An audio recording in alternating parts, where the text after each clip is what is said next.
Tippy time, my dammy Top Cat here, and welcome back to the channel. Today we are back on our Solar Hunter using the Blade Barrage Super. Now there are a lot of ways to utilize its pure destructive force now that Blade Barrage has been massively buffed, and I'm going to show you how to do this, and I believe is the most efficient way to deal those ultimate deeps. We will be using the Shards of Galanor exotic gauntlets. Its perk, Sharp Edges, hits and kills with Blade Barrage will return super energy after the super ends. Now the great utility of these Shards of Galanor is that it's going to give you half your super back, right? So you just bang a super in the face and you get super energy back based on the amount of hits you get. So if you manage to bury all your knives, you're going to get half your super back, which is great. You got half your super energy. That means you've only got half the time that you can chuck another Blade Barrage in somebody's face. That's the utility of the things like the Shards and the Ursas and the Storm Dancer's Brace, Orpheus Rigs. Half your super energy back, more supers. But you might say Star Eater Scales, they can do more potential damage. They can. I was doing damage tests on the Grasp of Avarice Ogre. This setup done 386,000 I believe. And my Star Eater Scale build done 615,000 damage. So it's a significant change there. But I just found the Blade Barrage with the Shards of Galanor combination was just more versatile and worked with this playstyle a lot better. To embellish the amount of barrages we're going to get, we're going to need to utilize a couple of things: Gambler's Dodge, Knife Trick, and on our helmet we are going to be using double stacked hands-on mods. This is going to mean that around every 8 to 12 melees, depending on how many ads you get with your knife flick, it's going to give you the second half of your super pretty damn quickly. And as we all know by now, these throwing knives are actually quite potentially devastating against any red bar that gets in your way. Knocking down solar aspect not only gets you more knives for your barrage, but more importantly, whilst radiant, throwing knives are going to get fully refunded, so you can just spam these out endlessly. Our other solar aspect is going to be Gunpowder Gamble. Upon getting throwing knife kills, is going to award us this big stack of TNT, which we can chuck in the face of enemies and watch them go boom. Being that we've got endless amounts of throwing knives, this is actually very easy to acquire this. So you're just chucking out your knives, it's stacking up, and then you just throw this out and you have it goes out directly in front of you, so you can just hip fire it in the air and just blow it up, and it's just devastating damage, like way more than any grenade. It does good splash damage.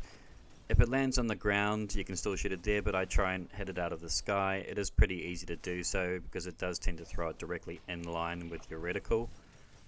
It does have a cooldown on it after the fact, but this is no worse than any grenade would have, so I actually find I get this more often than I would a normal grenade, and your grenade, in this case a healing grenade, can charge alongside it, so it's very good, and I can feel comfortable using the healing grenade because essentially I've got two grenades, one that heals and one that blows the living shit out of everything.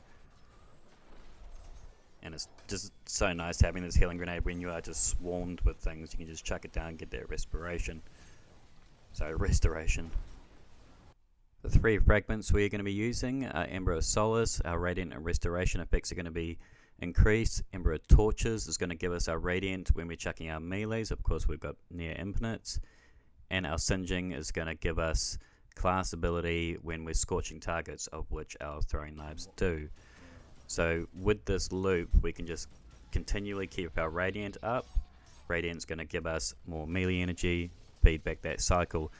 One good thing about this Shards build is that with certain bosses, if you time it right, you can get multiple supers in one damage phase.